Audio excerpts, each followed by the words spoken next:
Uma pessoa sonhou com uma piscina vazia e muito mal conservada.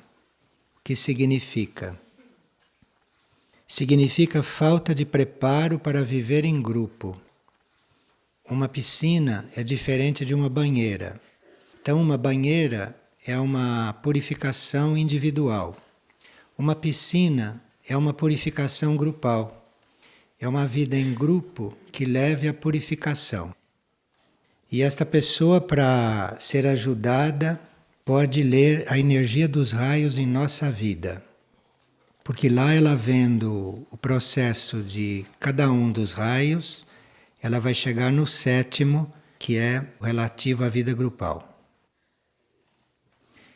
E uma pessoa gostaria de saber quais são os requisitos para se adentrar os portais de Mirnajá. Bem, os requisitos são renunciar às expectativas e às tendências humanas e ficar aspirando a vida do corpo de luz, porque em Mirnajá se funciona como corpo de luz ou como corpo monádico. Então isto para muitos é uma teoria, mas para outros pode não ser assim tão teórico. E se começar a aspirar por esta vida monádica ou por esta vida no corpo de luz, começa-se a se sentir uma nova vibração nos corpos. E isto é o contato interno que se vai fazendo com Mirnajá. E é aspirando, é desejando isto que se começa a ser preparado internamente. Tem o próprio livro Mirnajá, Santuário Interior, que pode ajudar nessa reflexão. E também um livro pequeno chamado O Encontro do Templo. E uma pessoa constatou que o número 9 está muito presente em muitos fatos e na sua vida também. E aqui ela cita uma série de circunstâncias na qual o número 9 está presente. E ela quer saber o que significa isto. O número 9, ele representa o nosso processo através dos chakras. Porque aqueles que estão no processo dos chakras passam por 9 importantes expansões de consciência. Então o número 9 era para a expansão de consciência no tempo dos chakras.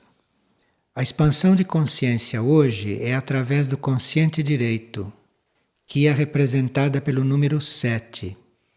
Então, se a pessoa está vendo o número 9, isso está pedindo que ela faça a síntese dela, que ela sintetize as coisas, que ela não fique muito preocupada com detalhes, mas que ela pegue o sentido geral das coisas, faça a síntese dela e procure ser honesta e sincera com esta síntese. Assim ela vai desenvolvendo o consciente direito e passará para o número 7. E como ela tem esta tendência ou esta abertura para lidar com números quando sonha, teria que realmente não perder tempo com detalhes inúteis. Ser precisa no que tem que fazer, mas não perder tempo com detalhes. Ficar nas coisas de um modo geral para não perder tempo. E uma pessoa chegou aqui e ficou muito impactada pela vida e por tudo que está experienciando. E ela diz que daqui a uns dias ela tem que voltar para a rotina diária, lá onde ela está, e aqui ela se deu conta de muitas coisas e como ela vai fazer com isto. Então, ela veio aqui para isto, ela veio aqui para se dar conta de muitas coisas. Agora estas coisas estão trabalhando no seu íntimo, estão produzindo transformações internas e quando ela voltar lá para o lugar dela, essas transformações vão começar a se refletir no mundo externo, na vida externa com o tempo. Ela precisa ter paciência, precisa chegar lá e não entrar em conflito com o ambiente dela, mas procurar ir fazendo esta síntese interior de tudo que ela encontrou aqui. Ela vai fazendo esta síntese, vai vivendo estas coisas dentro dela, que as coisas vão se adaptando e as coisas vão se harmonizando gradualmente. E é muito importante não se entrar em conflito lá para onde se volta, porque as pessoas que tomam estas viagens como referência para elas, dizem, mas é para isso que você foi lá? Para voltar nervosa? Para voltar briguenta? Isto é que você foi fazer lá? Então a gente precisa ter muito cuidado e ser harmonioso em função dos outros, que teriam que ter uma referência positiva para, no seu momento oportuno, irem fazendo a sua transformação. E quem volta lá para onde está, bem imbuída da lei do serviço, não se incomoda com coisa alguma que está acontecendo lá. Porque não está lá para isso, está lá para servir, está lá para ajudar a transformar as coisas. Isso então ocupa toda a consciência da pessoa. E a pessoa então é muito ajudada. Ela cresce e todos aqueles que estão abertos a essa irradiação crescem também. E uma pessoa diz que se sente muito sensível às energias, que ela se considera um para-raio e tem muita dificuldade quando está perto de certas pessoas. Então, quem é assim, sensível, que capta as coisas com muita facilidade, precisa ter muito cuidado com os próprios pensamentos.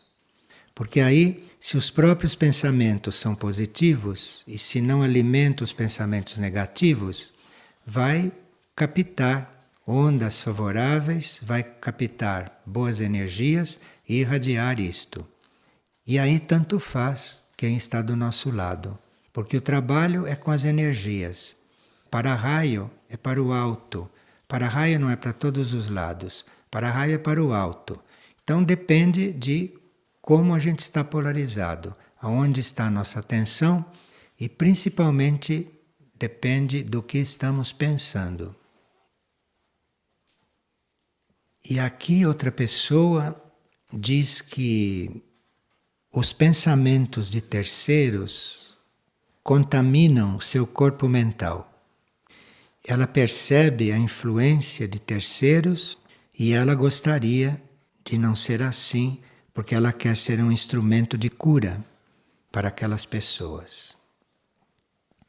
Então, você tem que se voltar para o centro da sua própria consciência, para o centro do teu ser e pedir ajuda para aquelas hierarquias da sua devoção. Se você tem alguma hierarquia espiritual da sua devoção, você se volta para dentro do seu ser, para o seu interior e peça ajuda dessas hierarquias. E uma pessoa está percebendo que o seu ciclo de vida num determinado local está terminando. E por circunstâncias externas que a impedem de se afastar dali, ela tem que continuar. E como se portar diante desta situação? É preciso afirmar mentalmente, fazer uma afirmação mental contínua seguinte, que a vontade maior seja feita. Você fica fazendo esta afirmação mentalmente. Então, todos os momentos que se lembrar, fazer esta afirmação, que a vontade maior seja feita. E se a vontade maior começar a se fazer, você não vai ter mais problemas de onde está ou de onde não está. Porque às vezes acontece mesmo, que nós estamos em algum lugar, temos ali karmas, temos ali compromissos, temos ali esquemas muito arraigados e nos damos conta de certas coisas. Então é preciso afirmar que a vontade maior seja feita e entregar realmente a essa vontade maior. Tudo, não só onde deve estar, entregar tudo. Uma pessoa diz que sempre teve dúvidas a respeito da arte. E que ela vê que hoje isso está relacionado com as drogas, com a loucura e com a depressão. Então, existe um conceito de arte que no Ocidente, que a arte é a expressão das pessoas, que as pessoas têm que fazer arte. Isso é um conceito ocidental. E existe um conceito oriental de arte que é outra coisa. Que existe uma arte na vida, que existe arte de viver, que a natureza é uma forma de arte. Isto é uma coisa muito oriental. E nós precisaríamos retornar um pouco a este conceito oriental, que eventualmente a gente já conheceu de encarnações anteriores, porque são raros os que estão no Ocidente e que não passaram pelo Oriente. É muito raro gente ocidental que nunca encarnou no Oriente. De forma que esta arte da vida, esta arte de viver, esta forma que se encontra de lidar com a vida, é isto que se chama arte. E que as pessoas mais sensíveis, ou as pessoas mais impulsivas, ou as pessoas criativas, tentam expressar nas diferentes formas externas. Mas o que elas querem realmente expressar, e o que realmente teriam que expressar, é a arte de viver, é a vida. A vida vista com harmonia, vista com equilíbrio. É claro que existe muita arte externa que deveria estar mostrando isto, mas não está, porque quando se vai expressar isto, entram os dotes das personalidades, entram as tendências das personalidades, e no fundo, cada um expressa aquilo que é, aquilo que tem dentro de si. De forma que se um drogado, ou um louco, ou um depressivo começa a se expressar, ele vai mostrar aquilo que ele é, aquilo que está acontecendo com ele. E tudo isso é chamado de arte. Então, isto é uma palavra muito ampla, muito vasta, e que depende muito do nosso conceito, que depende muito da nossa cultura, do nosso passado, se foi no Oriente, se foi mais aqui, depende de tudo isto. Mas a síntese é que todos buscam é a arte de viver, é a arte de estar na vida, é a arte de transformar tudo em beleza, de transformar tudo em harmonia, de transformar tudo em equilíbrio.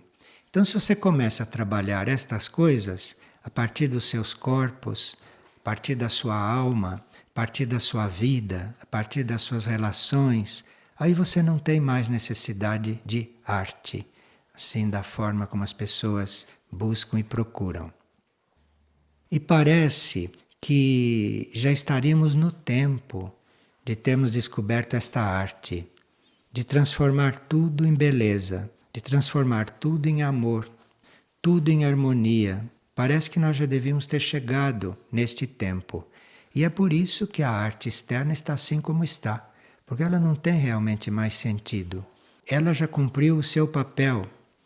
Aqueles que tinham tarefas, aqueles que eram discípulos, ou aqueles que eram poetas, já se manifestaram no passado, já vieram, já deixaram a sua mensagem, que eram sempre educativas para o seu tempo, que eram sempre mensagens de harmonia, de equilíbrio, quando era positivo, né?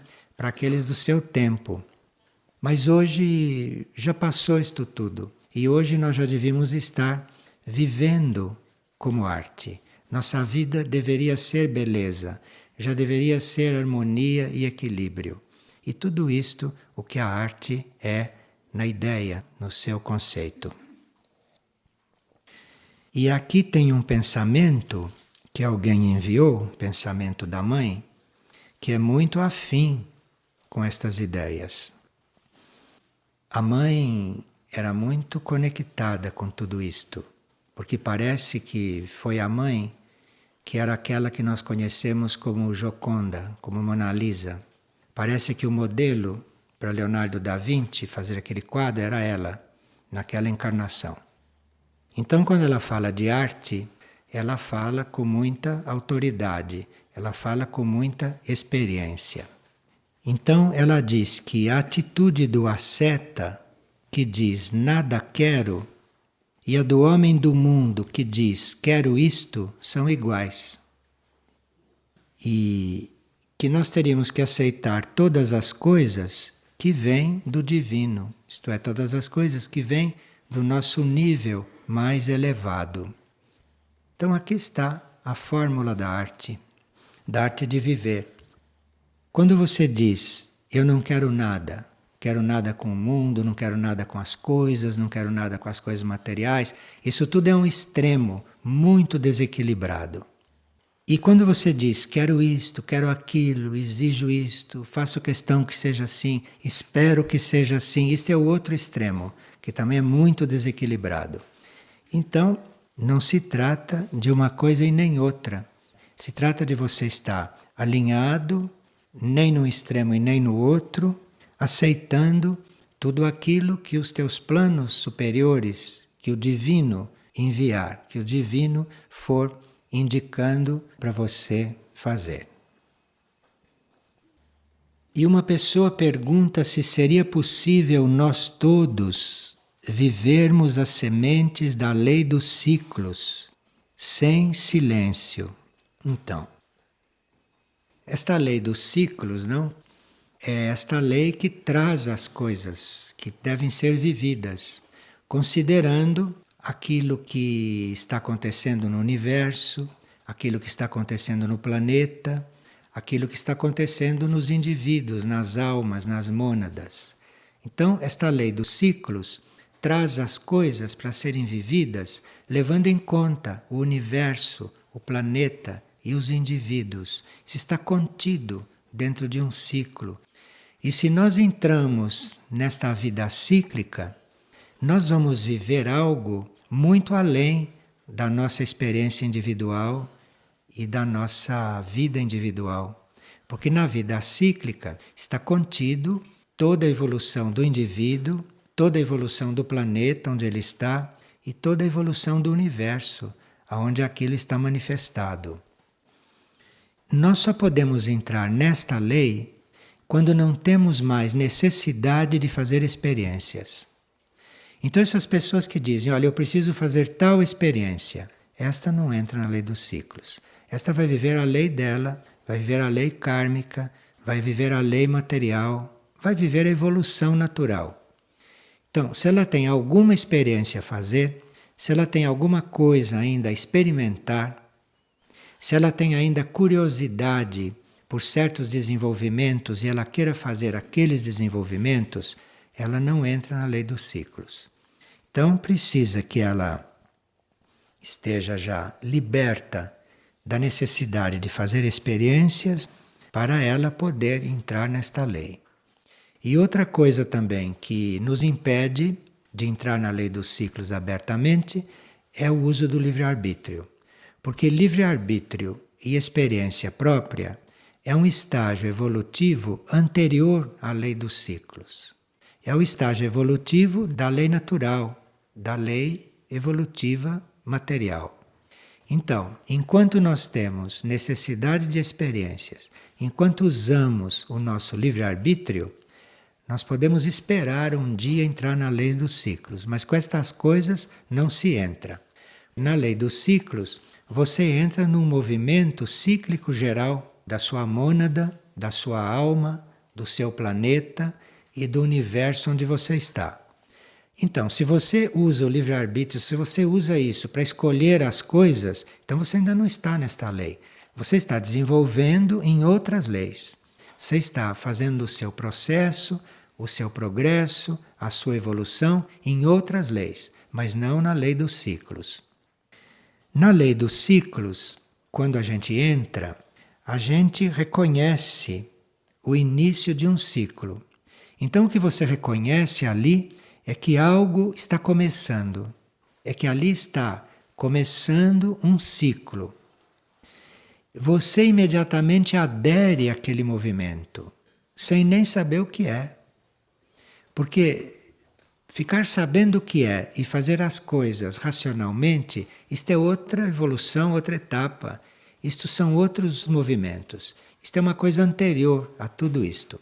Então, quando você não tem mais necessidade de fazer experiências e quando você está entregando o seu livre-arbítrio e quer fazer aquilo que deve ser feito, segundo uma vontade maior, então você vai começar a reconhecer que um ciclo está começando.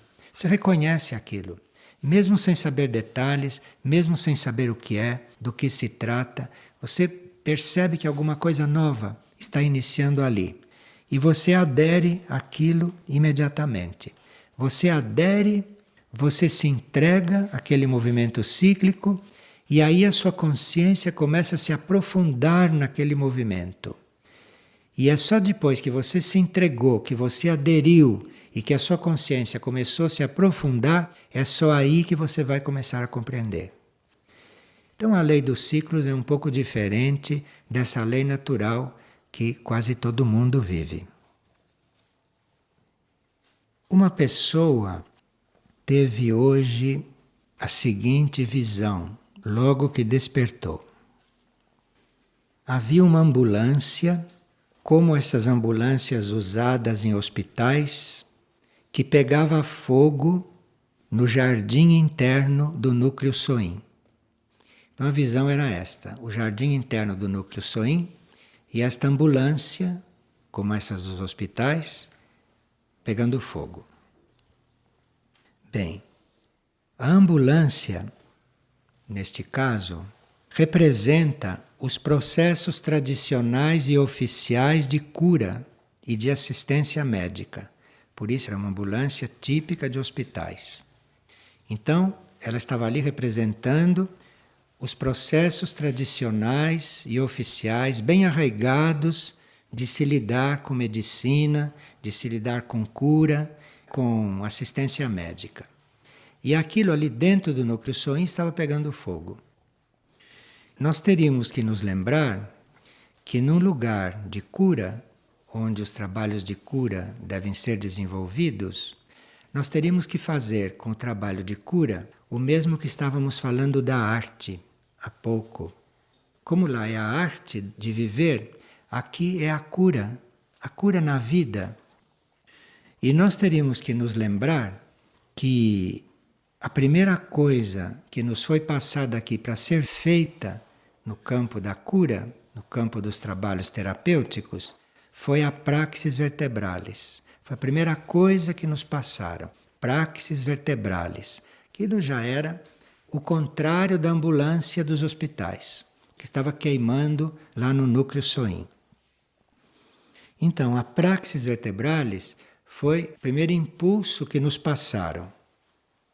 A partir desse momento, quando começaram os trabalhos de praxis aqui, bem no começo, bem no princípio, aquele que era o responsável pelos trabalhos aqui, e que fazia praxis, ele foi levado numa nave, junto com outras criaturas que estavam na mesma nave, para um processo de estudos.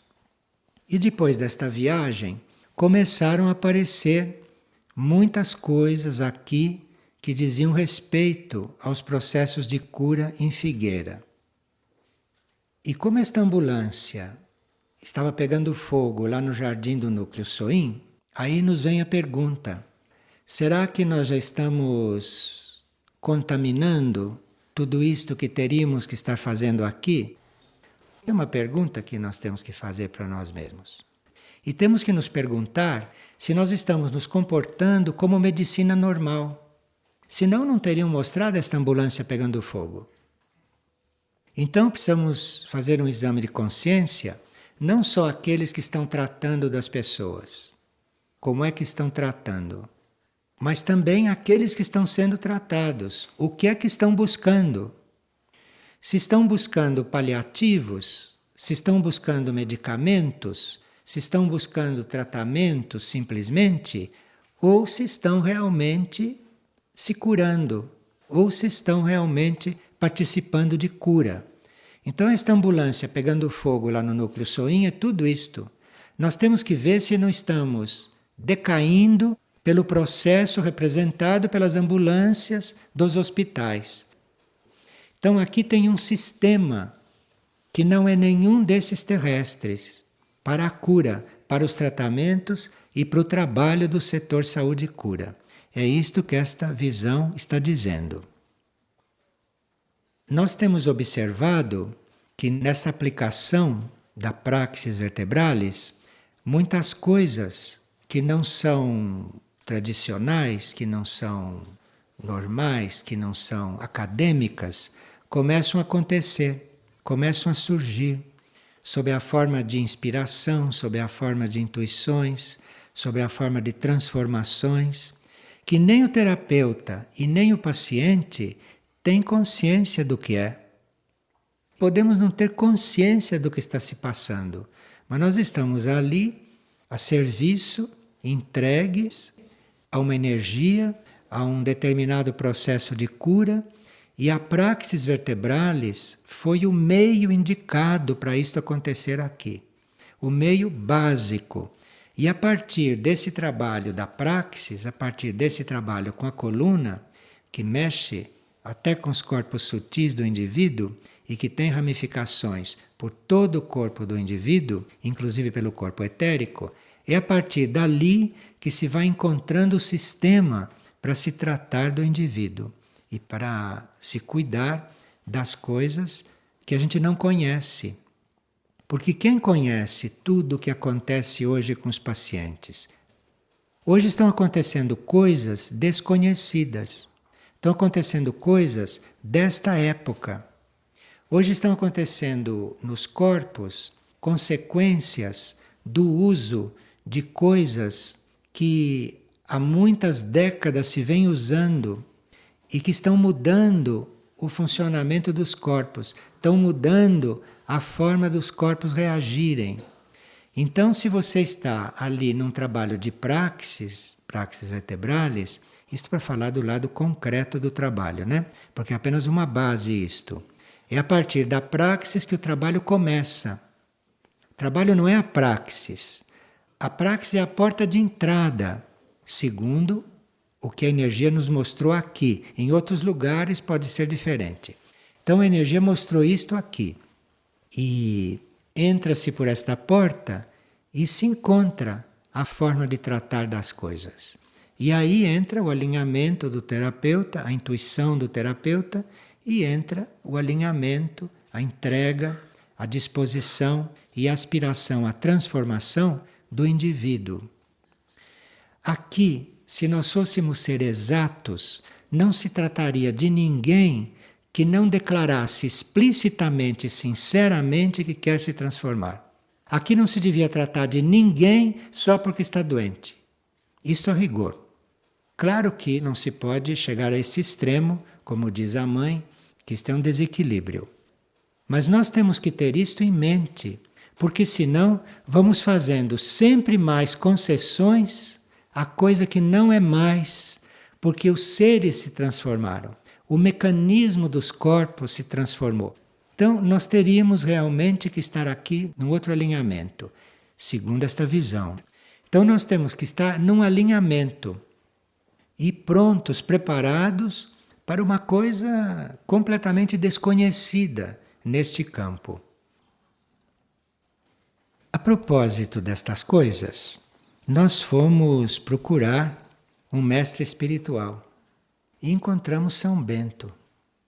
São Bento, que está ainda vivo, né? Porque é um espírito, então não quer dizer que São Bento morreu. São Bento viveu há 1000 anos atrás, mas São Bento não morreu. São Bento quer dizer a onda espiritual que ele representava.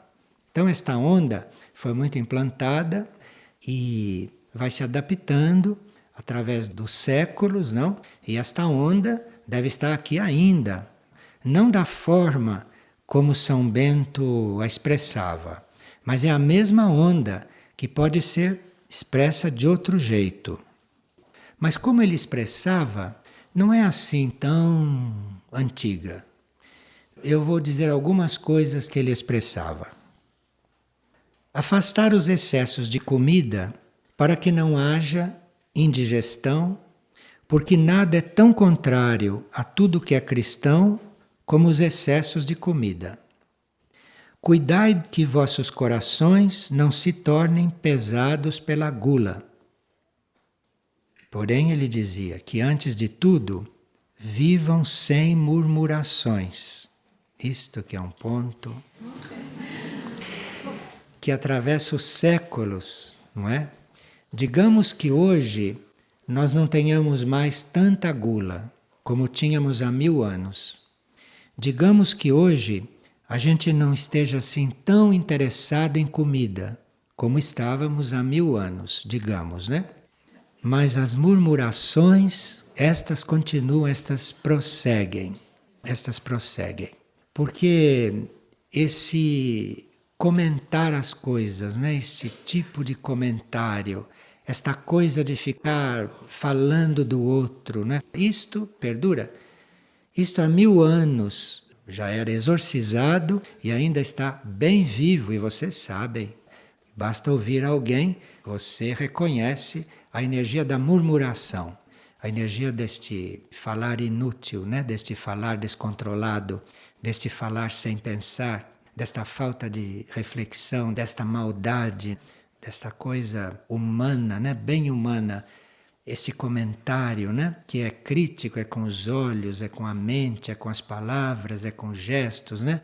Não cansaram ainda disto porque fazem, mas isto há 1000 anos já era uma coisa que se estava procurando transcender. Mas há 1000 anos ele já dizia, olha, vocês comam 2 pratos cozidos, porque vocês são fracos, porque bastaria um. Aquele que não puder ficar com um prato cozido, então, porque é fraco, coma 2. Então se põe 2 na mesa. E há 1000 anos ele punha 2 pratos cozidos na mesa para os fraquinhos, que ele dirigia. Se houver frutas e legumes frescos, sejam acrescentados, mas em terceiro lugar. Mais que isto, já é uma aberração.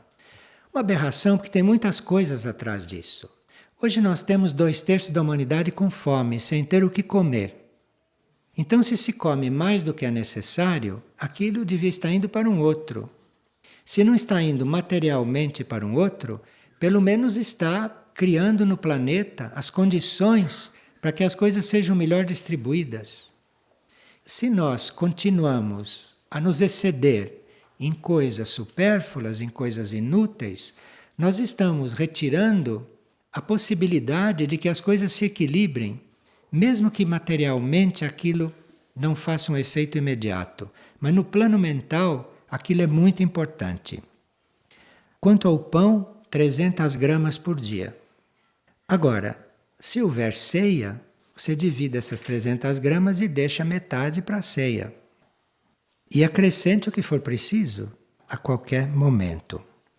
Bom, nós não vamos ficar nesse campo das ordens de São Bento, mas vamos entrar numa outra, porque nós estamos em grupo, buscando realizar uma vida grupal, estamos buscando manifestar uma vida grupal. E São Bento fala disto, e São Bento diz, quando chega alguém que entra em contato com esta vida grupal, e se mostra contente com o que ela encontra ali de positivo, então esse ser que chegou deve ser incluído ali. Mas se esse ser que chega está interessado em supérfluo e não está contente com o que ele encontra de positivo, ele não deve ser recebido. Agora, se ele apresenta com um tom razoável e com humildade e com caridade as suas ideias, as suas sugestões para a melhoria, isto deve ser acolhido e ele deve ser considerado um enviado. Mas nós só podemos conhecer melhor quem chega é mesmo com a convivência e vendo como é que ele se comporta diante do que ele encontra. Como é que ele reage, como é que ele nos aconselha, como é que ele nos sugere. Porque nós também somos uma comunidade, como naquele tempo, como há 1000 anos. Uma outra forma, mas é a mesma coisa. Então uma comunidade, ela vai adquirindo certos vícios com o tempo. Isto é humano e inevitável. Você tem uma comunidade, dali a pouco aquilo está tudo viciado. Porque a tendência é todos se disciplinarem, é todos serem rígidos, é todos seguirem as normas. Então aquilo vai ficando rígido, aquilo vai ficando desatualizado. E muitas vezes é preciso que alguém chegue de fora para ajudar a transformar aquilo, para mostrar o que precisa ser mudado. Mas para isso, no dizer dele, precisa caridade, precisa humildade e precisa jeito também para fazer isto. Ele fala de caridade e de humildade. Quer dizer, você chega é mesmo para contribuir, não é só para receber. Você vai receber o que ali está bem, o que ali está pronto, a energia que você encontra. Isso tudo você vai receber. Mas você vai contribuir é com a sua ajuda. Você vai contribuir é caridosamente e humildemente você apontar para eles o que é que não está bem e sugerir como é que deve ser feito. E você está ali convivendo para com a sua vibração, com a sua presença, com o seu amor, com a sua humildade, você ir transformando aquilo. Isto é muito importante para nós todos. E São Bento diz: se durante o tempo da hospedagem o hóspede for julgado exigente em coisas supérfluas ou viciosas, não somente não deve ser associado ao corpo do grupo, como também lhe deve ser dito honestamente que se vá, para que os outros não se influenciem pela sua atitude. Porque se vê muito, a pessoa tem um costume, a pessoa tem um hábito, a pessoa tem um vício, principalmente no campo da alimentação. Então chega no lugar quer impor aquilo. Ela quer aquilo porque ela está acostumada assim. E isto ele chamava de coisa viciosa. E que essas pessoas, se não mudam, devem ser afastadas para não contaminar aquilo que está sendo ali procurado. Agora, se quem chega pede para aderir à comunidade, que seja recebido e que seja ajudado a ficar, para que outros sejam instruídos pelo seu exemplo. Então quem chega está dando um exemplo. Nós dizemos, é um hóspede, é um passante, é um colaborador. Não, espiritualmente ele é um exemplo. Ele quando entrou aqui, todo mundo está olhando para ele para ver o que ele é. Ele é um exemplo, compreende? Então nós temos que assumir esta tarefa, nós que chegamos aqui ou nós que passamos por aqui. E nós que estamos aqui, temos que aprender a receber, temos que aprender a absorver, ajudar para que as pessoas se transformem. E São Bento diz, se você o recebe como exemplo para você, ele pode se estabelecer em um lugar um pouco mais alto do que aquele onde vocês estão. Olha, isto é uma coisa muito importante, sabe? Para nós, na vida espiritual. Isto é, você recebe alguém, você recebe um recém-chegado, você recebe alguém que chegou naquele momento, mas ele está em tais condições que para a comunidade é melhor que ele seja posto acima de todos. Veja que sentido de hierarquia meio estranho.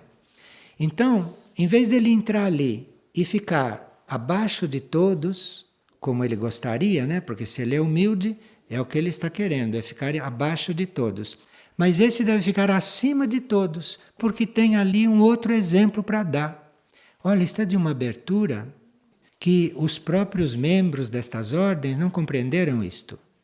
Mas nós estamos ainda em tempo de compreender, porque ainda se guarda esses papéis impressos, de forma que ainda é tempo de se chegar a certas informações. Mas veja, São Bento era muito bom também. Eu não li tudo que ele deixou, mas São Bento uma hora dizia, olha, até meio copo de vinho vocês podem beber. Porque ele sabia muito bem que se cortasse o vinho daquela gente, iam todos embora e aí não faziam nem o pouco que fazem. Então tem certas coisas que são como meio copo de vinho de São Bento. Então veja que as questões não mudaram. Há 1000 anos eram as mesmas. Há 1000 anos. Só que há 1000 anos davam meio copo de vinho e as pessoas... Só que há 1000 anos tinha muitos que obedeciam, né? E uns poucos que davam ordens. A diferença é que isto não é mais assim. Não deve ser mais assim. Mas os problemas são os mesmos, porque a natureza humana é muito lenta. A natureza humana é lentíssima. Então, isto realmente fica assim, solto, esperando que vocês segurem e que realmente mudem estas coisas. Porque aqueles que vêm e encontram tudo muito bem, que se transformam, que agradecem, que acham lindo, isto aí a gente nem deve ouvir. Nem deve ouvir, porque os que vêm e apontam que está bem, os que vêm são curados, os que vêm ficam alegres, ficam felizes, os que vêm resolvem seus problemas. Nós não temos que nos ocupar disso, porque isso devia ser o natural, isso devia ser o normal. Isso aqui não tem nem que olhar para isso. As cartas que eu recebo, falando daqui, desse ponto de vista, pessoas que estão até aqui presentes, muito gratas, a gente nem olha para isso, porque isso devia ser o normal. Isso não precisa nem falar, não precisa nem ouvir. Isso devia ser o normal. O que precisa são estas coisas que se fale, que se diga, que se arrume, que não se deixe como está, realmente. Porque senão nós vamos começar a ver ambulâncias queimando, pegando fogo em outros pátios também. Quer dizer, aquilo é um pátio simbólico, né? Mas vejam, passaram 1000 anos e em vez de estarmos falando das passagens interdimensionais, em vez de estarmos falando do que você viu lá em Aurora, como você foi lá em Erques esta noite, em vez de falando disso, estamos falando nestas coisas, compreende? Ainda. 1000 anos, 1000 anos. E quantos de nós estariam lá há 1000 anos também já tratando destas coisas, como povo, né, dentro das igrejas? Muito bem.